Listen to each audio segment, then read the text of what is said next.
Tapos na Pag sinabi kung ayaw. sa anumang kursong kinuha nila. Kaya congratulations si Mata, ba? May isang katanungan si Mr. Peps. Pwede na nga ba? Pwede na daw ba mag-boyfriend?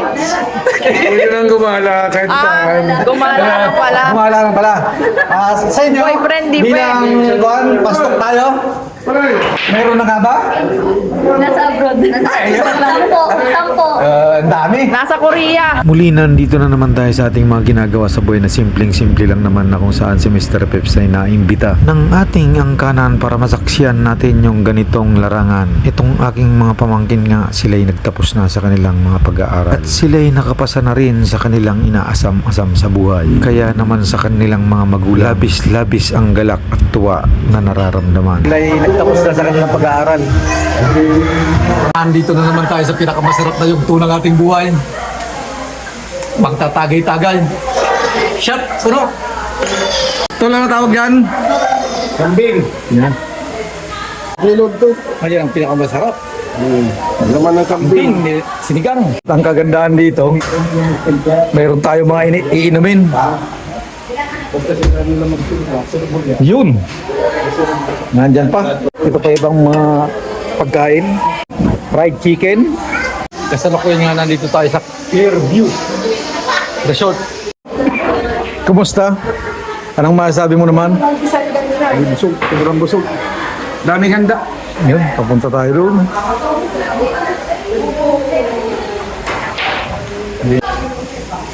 Ito na. Sa lahat ng pulutan, ito talaga yung pinakang gusto ko. Kambing. Sabaw nga muna. Nangali na. Pero nagsiram na. Ito ang laman.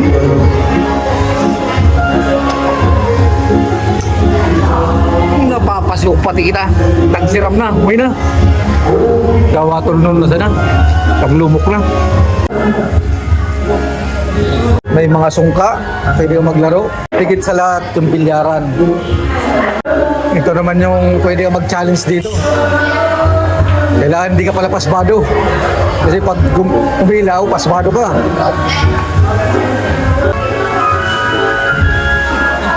Oo, ayan. Nagulat pa siya.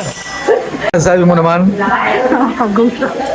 Patuloy-tuloy nga natin nang ikutin yung area para makita nyo rin ang ibang bahagi nga nito pala. At siguro alamin din natin dito kung magkano nga yung naging halaga at maging presyuhan niya. Tingnan natin yung iba't ibang bahagi nga nito. Ito nga yung parte ng CR. Ito yung malinis naman pala. Nagandahan dito sa pool na to. Mayroon pang nasa loob. Yung pinakang kwarto niya, ha? Ang kagandahan dito sa kwarto na to, may aircon, may pool pa rin dito sa loob. Nga lang, maliit nga lang siya. May TV. At ang kagandahan dito, itong pool na to, tagos pala dun sa kabilang pool na yun, nag-uugnay sila. Ito nga yung pool nila. Ito yung nakikita naman natin na malinis naman pala siya. Tara, akyat tayo. Kasi may taas pa to. Patuloy-tuloy nga nating paikutin yung camera para makita pa natin yung ibang bahagi dito sa second floor na.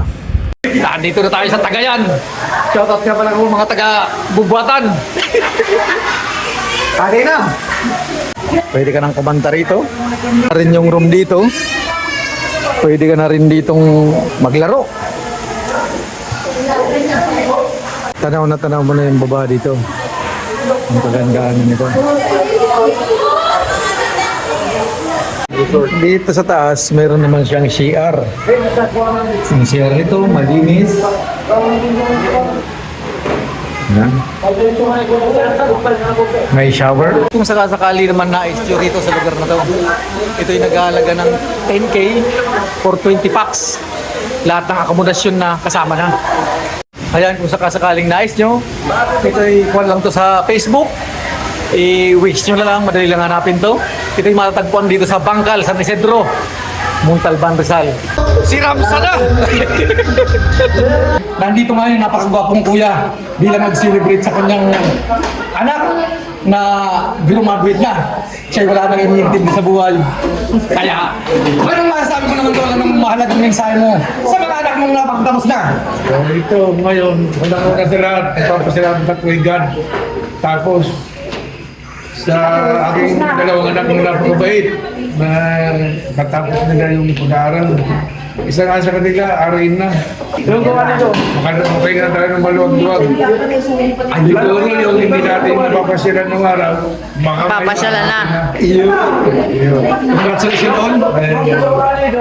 Congratulations na sa inyo. Congrats, Kambal. Hindi ka po. Bye-bye. Ingat.